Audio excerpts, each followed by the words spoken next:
Сабақ қазақ тілі. Балалар, сабақты бастаудан алдын видеоға лайк басып, каналға тіркеліп кетейік. Мен сендерге тапсырмалардың жауабын ауызша айтып кетемін. Сендер дәптерлеріңе жазып алыңдар. 60-шы тапсырма. Мысалды түсініп оқы. Жер тауға шағынды. Менің үстімде не болып жатыр, білемісің? Адамдар аяуды қойды. Бетімді бейберекет айғыздап бітті. Тұқымдарды құрып біткен аң құстарым мынау. Сулап жатқан теректерім анау. Өзендерім суалды, теңіздерім құрғады. Енді менде не қасиет қалды? Жердің көз жасы мөлтілдеп шық болып құйылды. Жер жылап жатқан мен қайтейін, деді тау күңіреніп. Бәрін де көріп тұрмын, бірақ қолымнан не келеді? Өзімнің де халім мүшкіл. Тау күрсінді. Мысалдағы негізгі ойды тап. Бұл мысалдан негізгі ой жердің ренжігені. Автор осы мысал арқылы не айтқысы келді? Автор бұл мысал арқылы айналаны көгалдандыру, адамдардың жерге әр түрлі заттарды жасап, ластап жатқандығын туралы айтқысы келді. Қарамен жазылған сөздерді басқа сөзбен алмастырып көр. Құраған. Құраған сөзінің орнына жасыл ел десек болады, немесе құраған дегеннің орнына сарғайған десек болады. Мысалды ары қарай жалғастырып көр. Балалар, мысалды ары қарай жалғастырып, ол үшін тау сөзін жұбату сөзімен толықтырып, үшінші кейіпкер адамды әңгімеге қосып, ол туралы айтылатын ой бөлігінде кешірім сұрау сөздерін қолданып көрейік. 61-ші тапсырма. Мәтінге ат қой. Ағасы Мирас пен Әлімге алма үйлесті.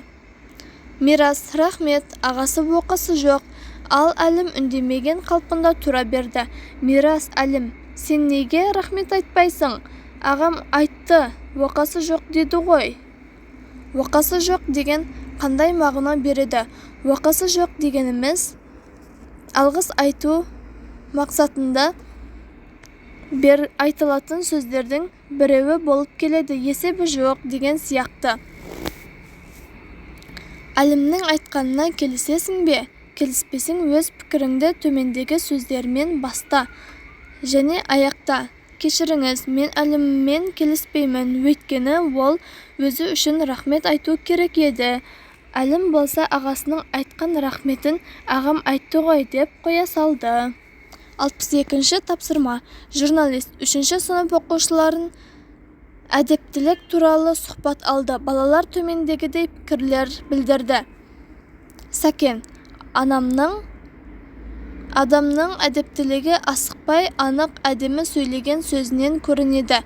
Марғұлан: әдептілік менің ойымша әдепті қылықтар мен әдеттер, үлкендерге жол немесе орын беру.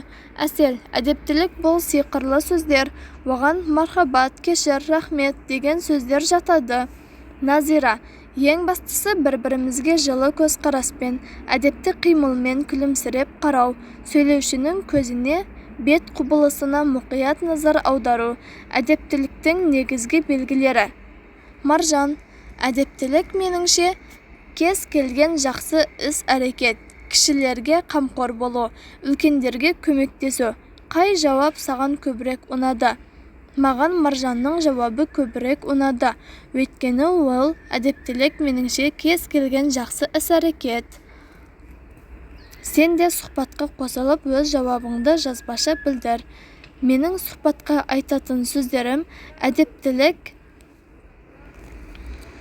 өте көп жақсы іс-әрекеттер, кішіпейілділік, кішілерге қамқор болу, үлкендерге көмек қол ұшын беру. 63-ші тапсырма. Өз әдептілік деңгейіңді тест тапсырмасын орындау арқылы бағала. Сұрақтарға иә, не, кейде, не, жоқ деп жауап бер. Тест тапсырмалары. Көршілеріңмен үнемі амандасасың ба? Иә. Тамақ ішіп болғаннан кейін анаңа алғысыңды білдіресің бе? Иә. Сабаққа кешіккен жағдайда мұғалімнен кешірім сұрайсың ба? Кейде абайсызда біреуді қағып кетсең, сен одан кешірім сұрайсың ба? Иә. Қиын есепті шығаруға көмектескен үлкендерге рахмет айтасың ба? Кейде бір нәрсеге келіспеген жағдайда даусыңды көтермей бір қалыпты сөйлейсің бе? Жоқ. 8 наурыз мерекесін мен анаңды, әжеңді, әпкеңді құттықтайсың ба? Иә, әрине. Ұйықтар алдында үйдегілерге қайырлы түн деп айтасың ба? Кейде. Ұпайларыңды сана және жауабына 2 ұпай, кейде жауабына 1 ұпай, жоқ жауабына 0 ұпай. Егер 16-12-ден ұпайға жинасаң, сенде бәрі дұрыс жарайсың. Егер 8-ден 11-ге ұпай жинасаң, сен үнемі әдепті бола алмайсың. Егер 8 ұпайдан төмен жинасаң, әдепті болуға ұмтылуың керек. Сонымен балалар, бүгінгі сабағымыз аяқталды. Түсінбеген жерлеріңіз болса, комментарийға жазып сұрауларыңызға болады. Мен келесі видеода сол сұрақтарыңа жауап беремін.